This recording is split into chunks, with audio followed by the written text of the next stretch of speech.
নমস্কার। আজকে আলোচনা করব কিছু রাজযোগ নিয়ে। কেননা যখনই কোনো গ্রহ ট্রানজিট হয় তখনই কোনো না কোনো হয়তো যোগ তৈরি হয়। তাহলে সবসময় যে হয় সেটা নয়, কিছু কিছু গ্রহ যখন তার পজিটিভ ক্ষেত্রে ঢোকে তখন কিছু পজিটিভ যোগ তৈরি হয়, কিছু ক্ষেত্রে কখনো সেটা নেগেটিভ যোগও হয়।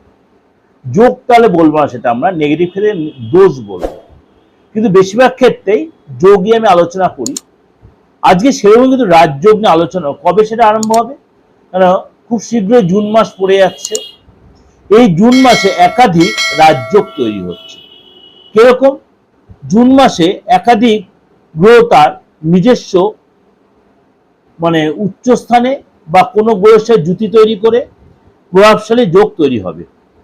যেমন এই জুন মাসেই দেবগুরু বৃহস্পতি কর্কট রাশিতে গোচর করবে। এটা হচ্ছে কর্কট রাশি, হচ্ছে দেবগুরু বৃহস্পতি হচ্ছে উচ্চ রাশি, এবং তার জন্য কিন্তু এখানে এসে দেবগুরু বৃহস্পতি পঞ্চ মহাপুরুষ রাজযোগ তৈরি করবে। এটা অত্যন্ত প্রভাবশালী রাজযোগ। এছাড়া হংস রাজযোগ তৈরি হবে। শুক্র গোচরের জন্য কর্কট রাশিতে কিন্তু এটা তৈরি হবে। হংস রাজযোগ তৈরি হবে কখন? শুক্র যখন গোচর করবে। এছাড়া গুরু এবং শুক্র যখন একসাথে জুতি তৈরি হচ্ছে তখনও কিন্তু গজলক্ষ্মী রাজযোগ তৈরি হচ্ছে। গুরু এবং শুক্র যখন একসাথে যখন জুতি তৈরি করছে তখনও কিন্তু গজলক্ষ্মী রাজযোগ তৈরি হচ্ছে। সুতরাং এই জুন মাসেই দীর্ঘ 12 বছর পর এই গজলক্ষ্মী রাজযোগ তৈরি হবে। এবং বুধ মিথুন রাশিতে যখন থাকবে তখন ভদ্র নামক পঞ্চ মহাপুরুষ যোগ তৈরি হবে। মঙ্গল তার মেষ রাশিতে অর্থাৎ নিজ রাশিতে প্রবেশ করায়, অর্থাৎ 20 তারিখ পর্যন্ত রুচক নামক পঞ্চ মহাপুরুষ রাজযোগ তৈরি হচ্ছে। 20 তারিখ পর্যন্ত মঙ্গল এই মেষ রাশিতে থাকবে, পঞ্চ মহাপুরুষ রাজযোগ তৈরি হবে। এবং এই জুন মাসে এই যে 4 দিব্য রাজযোগ প্রভাব ফেলবে এবং 3 মহাপুরুষ রাজযোগ প্রভাব ফেলবে 12 রাশির ক্ষেত্রেই কিন্তু এর প্রভাব বিস্তার করবে। সুতরাং মেষ থেকে মিন 12 রাশির ক্ষেত্রে কি প্রভাব বিস্তার করে একটু আমরা ডিটেলে ডিসকাশন করব। সুতরাং এই যে পঞ্চ মহাপুরুষ রাজযোগ এবং মঙ্গলের যে রুচক রাজযোগ এবং শুক্র আর বৃহস্পতি যখন কর্কট রাশিতে জুতি তৈরি করে গজলক্ষ্মী রাজযোগ তৈরি হবে, এইগুলো এক এক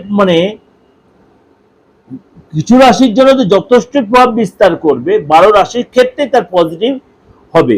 তো এটার ডিটেল আলোচনা করি। প্রথমে আলোচনা করি যে এই আলোচনা করার আগে আপনাদের একটা কথাই বলি, অনেকেই কনফিউজড হয়ে যান যে আমি কিছু প্রোগ্রাম আপনাদের আমি দিয়েছিলাম রাশির নেচার অনুযায়ী, যে আপনাদের কোন কোন জিনিসগুলো আপনাদের একটু চেঞ্জ হতে হবে, কোন কোন জিনিসগুলো আপনারা যদি নিজেকে সেগুলো মেনটেন করতে পারেন তাহলে আপনারা কি করে নিজেকে আরো ডেভেলপ করতে পারবেন। আমি অল্প অল্প সব রাশি নিয়ে আলোচনা করতে চাইছি বা করব, কিন্তু সেখানে হয়তো কিছু অপ্রিয় সত্যি কথা আমি বলে ফেলবো, আপনারা সেটা গায়ে নেবেন না প্লিজ। কারণ আপনারা নিজেরাও জানেন আপনাদের কোনটা ভুল আর কোনটা ঠিক। তা সত্ত্বেও কেন মিডিয়াতে বলি, যাতে আপনারা নিজেরা নিজেদের ভুল ত্রুটিগুলো শুধরে নিয়ে ভালো জিনিসগুলো অ্যাবজর্ব করে আপনারা নিজেকে ডেভেলপ করতে পারেন। সুতরাং এই যে যোগ বা এই যে একাধিক রাজযোগ তৈরি হবে, সুতরাং সেগুলো কিন্তু আপনাদের রাশিতে প্রভাব বিস্তার করতে গেলে আপনাদের রাশিটা অবশ্যই জানতে হবে, রাশি বা লগ্নটা। অনেকেই তাদের ডেট অফ বার্থ জানা থাকে না। আমি বলছি তো তাতে অসুবিধা নেই, আপনাদের নামটা জানেন, আপনি যে ধর্মের লোক হন, আপনার নামটা তো আপনার বাবা মা দিয়েছে, আপনার বাড়ির কেউ দিয়েছে, সেই নামটারও বেশ কটা রাশি হয় নামের প্রথম অক্ষর দিয়ে। আপনার হাতে যারা অভিজ্ঞ পামিস্ট, তারা অবশ্যই আপনার বলতে পারবে আপনার কি রাশি কি লগ্ন, যেটা দীর্ঘদিন ধরে আপনাদের আমি, যারা আমার নিয়মিত ভিউয়ার্স বা নিয়মিত ক্লায়েন্ট, যাদের ডেট অফ বার্থ নেই, অনেকেই তো আছে আমার কাছে এসেছেন দীর্ঘ এতদিন ধরে, তাদেরকে আমি রাশি লগ্ন যে বলি তারা কিন্তু সেভাবে মেনটেন করছে বা তারা সেভাবে কিন্তু তাদের রেজাল্টও পায়। মিনস তাদের রাশি লগ্ন বিচার করে যখন তার প্রোগ্রামটা শোনে তারা কিন্তু তার এফেক্টটা বুঝতে পারে। চলুন তাহলে বলি, এই যে রাজযোগ আপনার জীবনে কি এফেক্ট দিচ্ছে। মকর রাশি, মকর রাশির জন্য কিন্তু আপনার জন্য জীবনে বড় একটা চেঞ্জ আসছে, আপনার জন্য বড় একটা চেঞ্জ আসছে।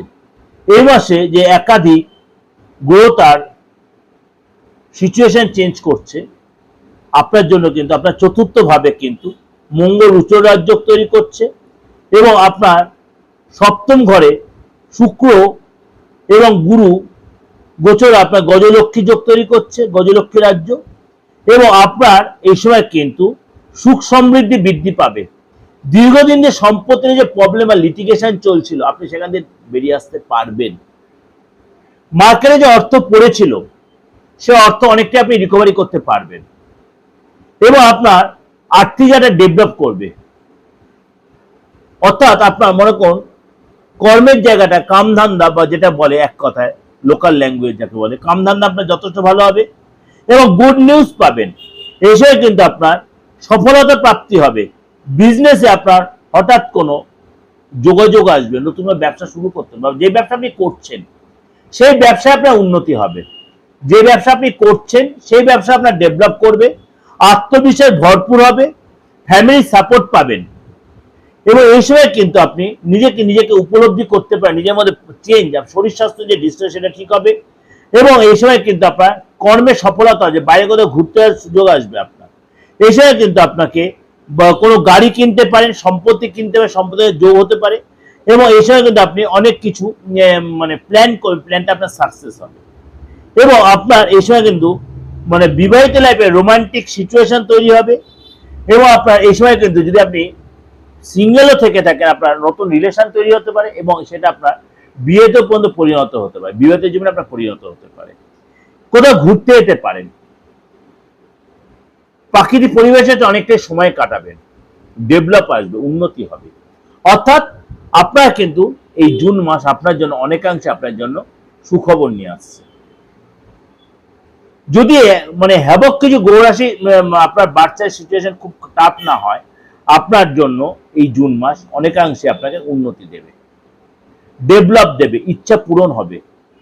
কিন্তু একটা কথাই বলবো, তাড়াহুড়া করবেন না, ভেবে চিন্তে এগোবেন, এবং খাওয়া দাওয়ার প্রতি কন্ট্রোল রাখবেন, চলাফেরায় কন্ট্রোল রাখবেন, দেখবেন আপনি ডেভেলপ আপনার আসবেই আসবে। ভালো থাকবেন। যোগাযোগ করতে হলে বুকিং নাম্বারে ফোন করে নেবেন। আপনার যে কোনো তন্ত্র রিলেটেড বা যে কোনো অ্যাস্ট্রোলজির কোনো কাজের জন্য অবশ্যই দেশে বিদেশে যারা রয়েছে, যেমন যোগাযোগ করতে অবশ্যই করে নেবেন। কুরিয়ারের মাধ্যমে যেমন আপনার রেমেডি পাঠিয়েছি সেরকমই পাঠিয়ে দেবেন, কোনো অসুবিধা নেই। এতদিন ধরে যেটা করেছি সেই সার্ভিস আপনারা যারা মানে করছেন এখনো, তারাও নিয়মিতভাবে পেয়ে যাবেন। ভালো থাকবেন, নমস্কার।